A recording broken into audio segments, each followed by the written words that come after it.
Aladdin and His Wonderful Lamp, Chapter 18, Broken Promises.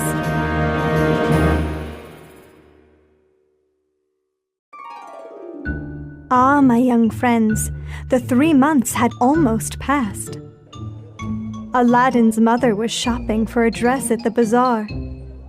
Her son's wedding to the princess would be very soon.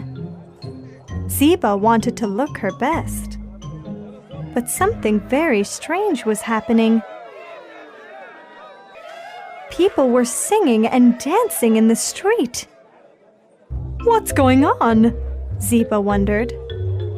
She hurried to a vegetable stand as a merchant packed up his onions.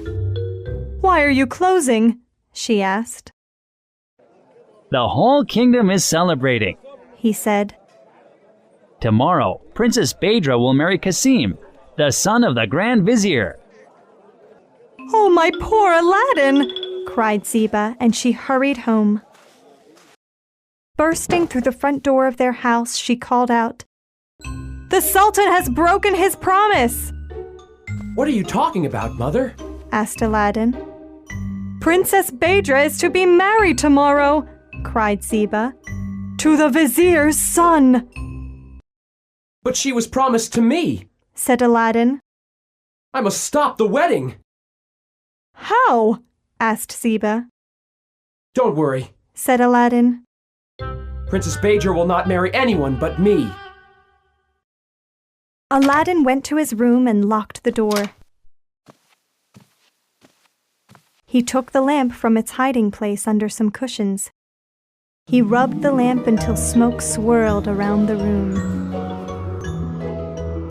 "The genie of the wonderful lamp is back," said the cheerful genie. "Your wish is my command." "Oh, genie of the lamp, go to the palace," ordered Aladdin. "When Princess Badra is alone, bring her to me." "I hear and obey," said the genie and disappeared in a blink. An hour later, the genie returned with Princess Badra in his arms. "Put me down!" yelled the princess. "I hear and obey," laughed the genie and dropped her on the floor.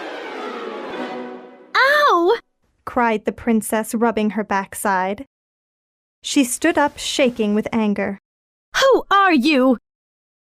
"I am the genie of the wonderful—" "Silence!" she cried, stamping her foot. Then she noticed Aladdin. "Who are you?"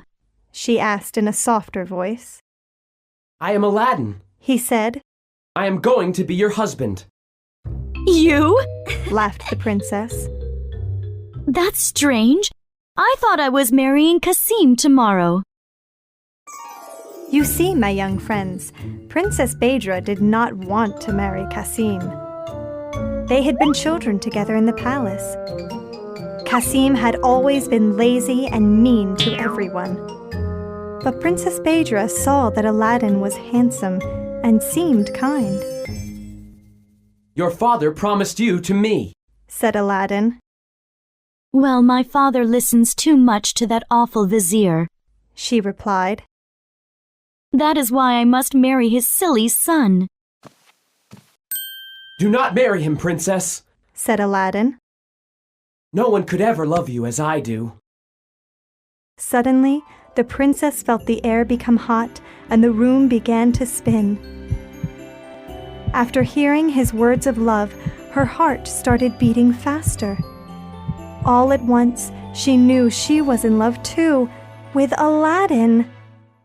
"The genie will take you home. In the morning, tell your father that you will not marry Kasim," said Aladdin. "And don't tell anyone about me." The next morning, the palace was buzzing with wedding preparations. The princess's attendants tiptoed into her room early. But they quickly came out again with shocking news. The wedding is off! They shouted. Servants ran up and down the halls. The wedding is off! The palace guards carried messages back and forth. The wedding is off. The Grand Vizier entered the Sultan's chamber and came back out screaming, The wedding is off!